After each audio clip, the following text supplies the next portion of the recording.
Here we go then, as you can see, we're back live here on special stage for the TJS Self-Drive Alan Healy Memorial Rally. It's the penultimate round of the 2023 MGJ Engineering Circuit Rally Championship. The second visit to Cadwell Park. If you've just joined us, wow, where to start? There's been plenty of action, plenty of drama throughout the day here at Cadwell, which is remarkable given how dry and sunny it's been. You normally reserve days like today for pretty wet, grim days when it's all slippery and difficult to see where you're going. But no, we've had lots of big pushes and lots of big fights. Michael Igo retiring early on in that Fiesta Rally 2. Stage 3 when the cars were doing a hairpin into the assembly area here at Cadwell Park. The first time that stage format has been run, certainly for many years, if it has been before, using the link road between the grandstand and the assembly area. The big news though at the moment is that there is a 2-second, no there isn't, there's a 4-second lead at the head of this rally. Mark Kelly, Neil Coleman leading the way in their Fabia R5. John Griffiths, Emma Morrison and the Fiesta R5 chasing them down. Ollie O'Donovan, Ashley Morris and the Hyundai i20 R5 still just about in contention for a podium. Paul Murrow, Roger Duckworth, Kyron Hankin, Tony Robinson, Jack Ives. Your top 8. Then you've got the two fastest two-wheel drive cars with Greg Inglis in the Lotus Exige and Martin Hodgson in the Mark II Escort in 9th and 10th. Just a second in the fight for Class 5 honours between the two Mitsubishi Evos, and just a handful of seconds between many of the crews fighting for class results throughout the leaderboard, so plenty to keep our eyes on with just 3 stages left. This stage, if you were watching the last live stage, is a repeat of that, so our crews going down the mountain, correct direction on the race circuit here at Cadwell, starting at Charlie's exit, heading round Park Straight, Chris curve, down the gooseneck into Mansfield, then through to the mountain, and then at the top of the mountain there, turning right down the hill on that access road towards the pit lane. Then there's a chicane through the pit lane, and that's where we are now. You can see Dan Bird stricken R5, and if you look closely, you'll see the damaged Armco barrier where the debris fence is on the outside of the pit lane, where that Fiesta R5 just caught and it pulled it in and it's damaged the suspension in the front right corner of that Fiesta. Quite a hit for those guys. They're both okay. That's good news. Obviously disappointed after a tough start to the event. They were on for a top 10 result. By the looks of things, you see Ollie O'Donovan, the Rallycross star, sliding that Hyundai i20 R5. Most comfortable when he's sliding things around. Ashley Morris alongside him was rallying herself in the driving seat in France yesterday. Martin Hodgson, the second of our two-wheel drive cars on the leaderboard, 10th at the moment, really pushing on now, getting into the flow in that Mark II Escort. Tony Robinson, Ian Jones, they had a bit of a tough, Mark Jones had a bit of a tough stage 5, nearly getting the car onto its roof, clipping a tyre at Mountain Bottom. Unfortunately, that was the way that the Wishards went in their Mark II Escort. Steve Sawley as well, clumping the Armco down there, and that's the end of his day in that Mark II Escort.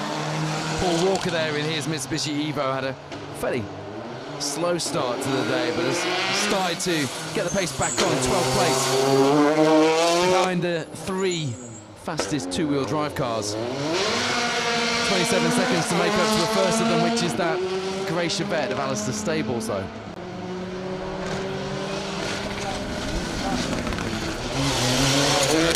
Just grab a quick word with Dan, who is down here with his R5 that you can see on the screen. We saw what happened, we didn't get it on the screen, but it must have been quite a hard hit for you. Yeah, it's quite a hard hit. We just went in and the car just started to understeer, probably trying to push a little bit too hard on cold tyres. But yeah, it's rallying. It is rallying. It's only your third event in that car, though. Is it your third event full stop? Third event full stop, yeah. First was the Colin Elmore rally, wasn't it? Yeah. How's it gone? Obviously, this is not the great third rally in, but how's it gone so far? Yeah, loving it. Absolutely loving it. But just a steep learning curve during an hour. I think you made that for yourself when you jumped straight into a Fiesta R5 in your first ever rally. That's quite a formidable challenge to jump straight in. But yeah, it was a tough start for you this morning. You could see you, especially in the tighter sections, they're difficult cars to drive, aren't they? I've never used a handbrake before, to be honest. So I'm learning a handbrake, but I was getting towards the end of the day, I was learning that. So saying that, where on earth do you practice handbrake turns? You can't do it in McDonald's car park anymore. No, and that was the thing. Can't do anything like that. So I was learning here, really. The faster stuff, when it opened up and got quicker, I was moving down the board. It was great. Of course, they're not like normal cars. The diff sort of shut off when you pull the handbrake, and then the car sort of dies, doesn't it? You've got to be ready to get it back on the power. But you're surprised how much you've actually got to pull the handbrake. It's really intense. It's a real hard pull, and then it comes round. But because as well you feel as though you pull it so hard, you think that the car's just going to come round. It actually glides round quite nicely. So yeah. Dan Bird, 3 events into his rally career, and unfortunately ended early here in the pit lane, hitting the Armco just in the middle of the shot as the cars whistle past you here at the pit exit before they hairpin right, and you can see the stricken Fiesta R5. But I tell you what, 3 rallies in, and starting your rally career in a Fiesta R5, effectively World Rally Championship achievement. That's a hell of a steep learning curve, and for me, I'd be quite happy with that progress, because he was getting faster and faster and getting used to that car and getting into the rhythm. As we came through this event, disappointing to see them end it early. Right, back to the action, and I'm going to get back to the results. You can do the same yourself. Results.djames.org.uk. Big thank you to Dan for having a word with us there, because like Michael Igo earlier, when you have a driver who's crashed, it's not the nicest thing to have to do to try and get a bit of reaction from them, but it does add to the story and adds a bit of colour to what we're doing. Oh, Paul Sheard getting ever so wide, almost following Dan Bird into the Armco there in that Mazda MX-5. I'm shaking my head, and I can see them looking at each other inside that Mazda. That was awfully close to clumping his co-driver into the Armco there. But yes, it's always appreciated when drivers do have a word with us, particularly when things are not going that well. So thank you to Michael Igo earlier in the Stage 3 live coverage, and to Dan Bird just now for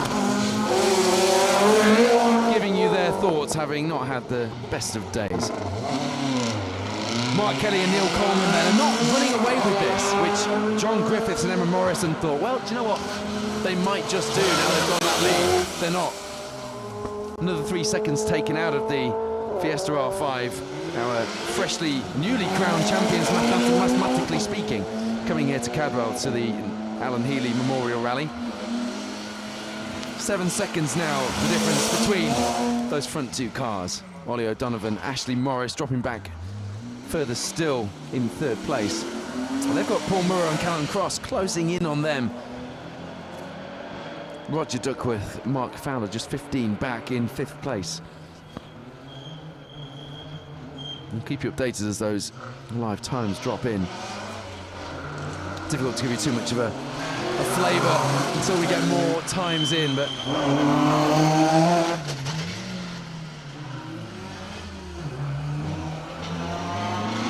Joseph Duffy and Aaron Brimblecombe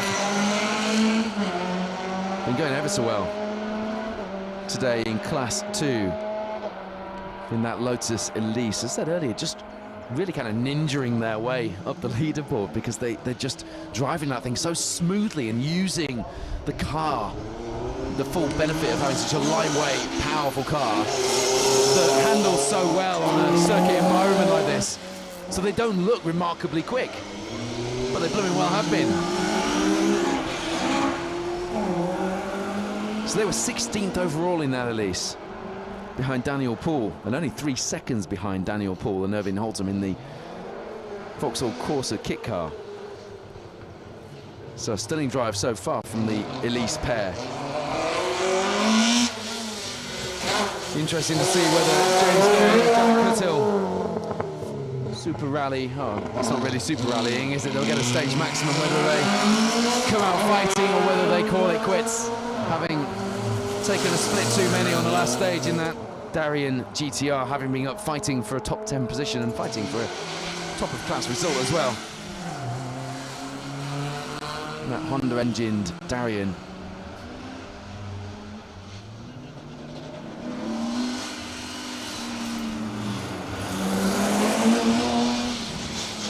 Clive Hitchman's had a tough day. Struggling with the tighter sections out here at Cadwell Park, it's fair to say. Kev Franks and Andy Rose have been enjoying himself throwing that Escort Cosworth around. I took a picture of that in the service area. Can never resist an Escort Cosworth. If you're just tuning in, we're still live here at Special Stage. We will be, at least for the next stage, I think we're going to have to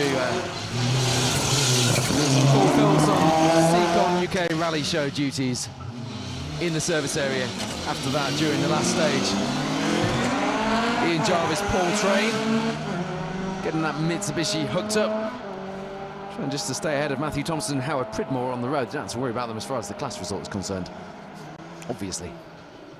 Zinetta G40 of Nick Hurd and Ollie Matteson just getting out of shape a little bit, coming down under braking out of this downhill section of the stage into the pit lane. And Peter Outer and Mick Monday have been having a cracking in that Mark II Escort.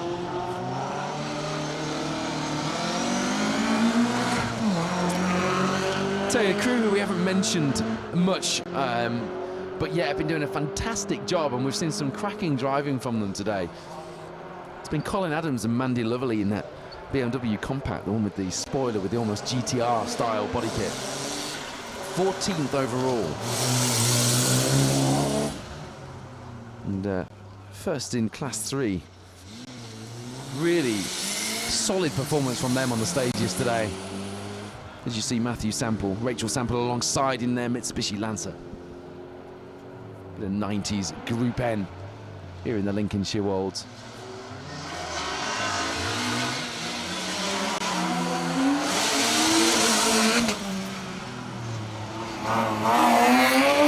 Mark and Jamie Cohen in that BMW Compact have been going really well today, sliding that car around. I forgot old tyres on the back, but it's been a bit of a drift machine, shall we say. William Moore, Stuart Moore in that fairly standard, mechanically speaking, Citroen C2 after the engine went in the last rally.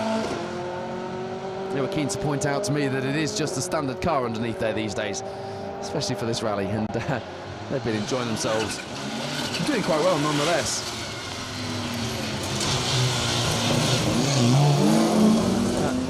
TR7 V8 of Anthony Windle and John Henley is bringing all of the V8 soundtrack to the Lincolnshire Wolds this afternoon. Been hustling some pretty quick cars as well. Here's the leader though of Class 2. That's 1600. Quarter kickoff. Daniel Paul and Irvine John Halter. Very much locked in a fight though for Class 2 honours as things stand. Joseph Duffy, Aaron Brimblecombe just 3 seconds behind going into this stage. It's the 7th of 9 stages, 2 more to go. Stay with us for special stage live coverage of the next stage. And don't forget, if you quite enjoy your rally coverage roundups with a highlights package or 2, you'll enjoy the Seacon UK Rally Show, the 2nd episode of which is with you this Friday, coming up on Sky and Freeview channel Sporty Stuff, as well as all over the special stage social media channels, YouTube, Facebook. Features action from the MRF Tyres BTRDA Rally Championship, which got underway with a fairly dramatic and memorable, shall we say, snowy Malcolm Wilson rally a few weeks ago, including Jordan Serdaridis in his Rally 1 WRC Puma.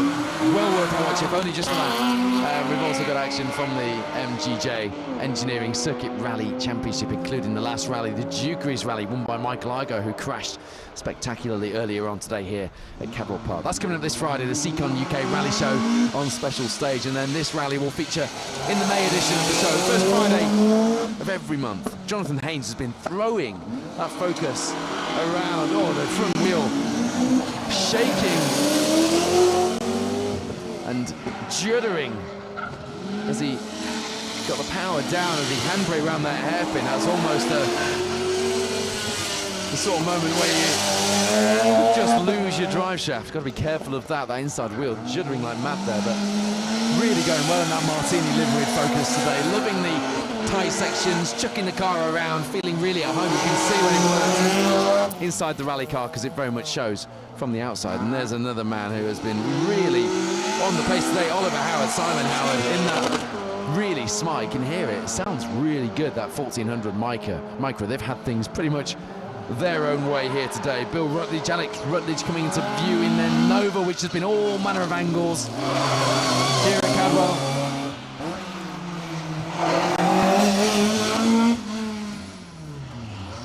There, Lee Ryan and Paul Webster have been doing very much the same in that Mark II Escort. It's a drag race down the start-finish straight in front of the spectators here at Cadwell Park. A lovely day for rallying. And unfortunately, it was Darien weather, but James Garner and Jack Cuttle have decided that it is no longer, after taking a maximum time on our last stage for taking the wrong split. As James Toynton and Evie Ewing blast past those, scream past those with a straight cut gearbox in that Mini, louder than the engine. Former Manby Motorplex man. Yeah, an interesting day to say the least for George Clark and Stephen Moses. The tyres on that Mini screaming as he comes out of that hairpin. Ian Dove and John Dove coming into view, fully broadside into the pit lane here at Cadwell Park. This stage, we're just giving you a different perspective. We showed you the downhill section that leads into this little pit lane section of the stage here.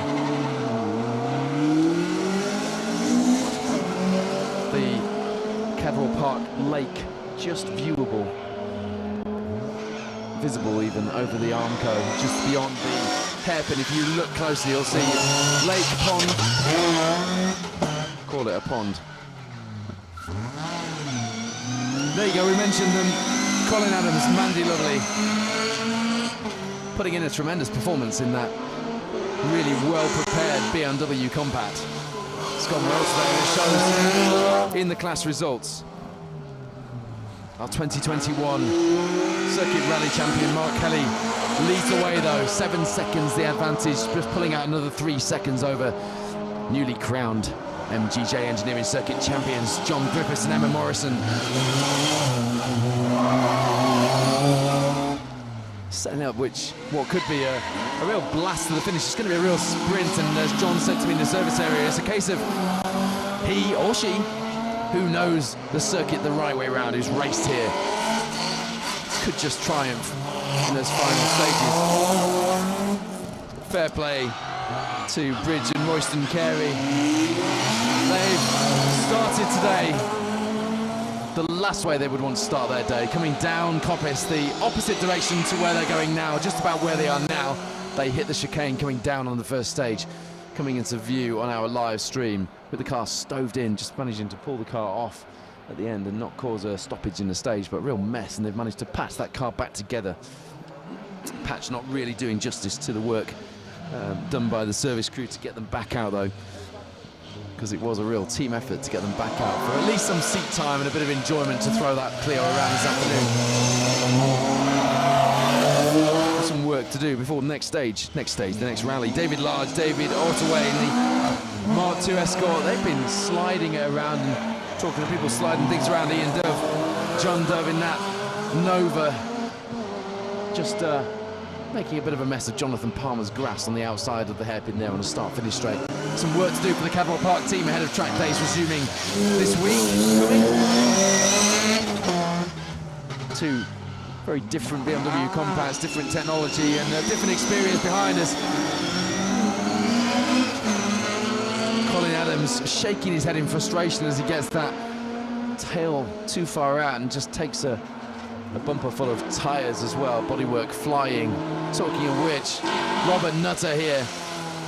The car patched up and not looking too bad given how fast he went into those tyres. He's about to do the same again on the last stage. Just throwing caution to the wind now. There are battle scars on every corner of that Toyota, which looked pretty immaculate coming into today. I've got to say, some bodywork needed to be done after this event. Michael Thornton, Philip Hewson had a bit of a trouble-free run on most of the stages today. Bit of a slow start for them this morning, but getting on the pace. That Clio doesn't sound like it's going too badly given its heavy thump this morning, does it? Ian Barnes has had a bit of a smoother event after a rough start in that Ford KA as well. Been a good day here at Cadwell Park. Spectators out in force, good atmosphere, plenty of action on the stages and plenty of creativity from the organisers to give us a really interesting route, including that spectacular hairpin in the assembly area which we saw on stages 3 and 4. Just see the battle scars, can't you, on that Mazda RX-8 of Guy Gittings and Linda Thomas. It's always the co-driver's side. Ask any co-driver, isn't it? That's Charlotte Wainwright, who's been in the Mazda MX-5 black and yellow car that you've seen from earlier today. Peter Taylor. Normally it's her wing mirror dangling off the side of the car. Not today though. They've kept that MX-5 out of the stage furniture. Oof! Clipping those tyres. And coming down the hill, a bit too hot there, James and David Palmer-Smith in the Corsa. Hazard warning lights on. Oh no, just indicators on. Oh, and popping that car up onto 3 wheels. There's quite a lot of second-hand looking cars.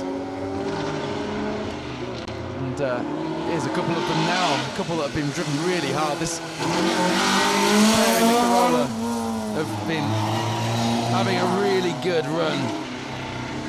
Likewise, Alan Ellis, Richard Ashton in that Mark II Vauxhall Astra.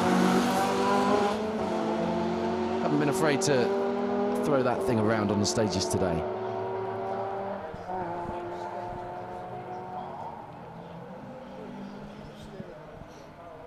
We're going to move locations to get ready for the next live stage. We're going to have one more live stage for you here at the Alan Healy Memorial Stages Rally. It's the penultimate round of the MGJ Engineering Circuit Rally Championship. The championship may have been sewn up mathematically by John Griffiths and Emma Morrison, but they want to go out on a high, and they'd love to win here at Cadwell Park. They missed out at Donington from that fight with Michael Igo when the diff gave up on the Fiesta R5. They've got 7 seconds to try and make back up on the 2021 Circuit Rally champions, Mark Healy and Neil Coleman. Can they do it? 2 more stages left. Back with more live coverage on Special Stage in just a few minutes' time. Stay tuned.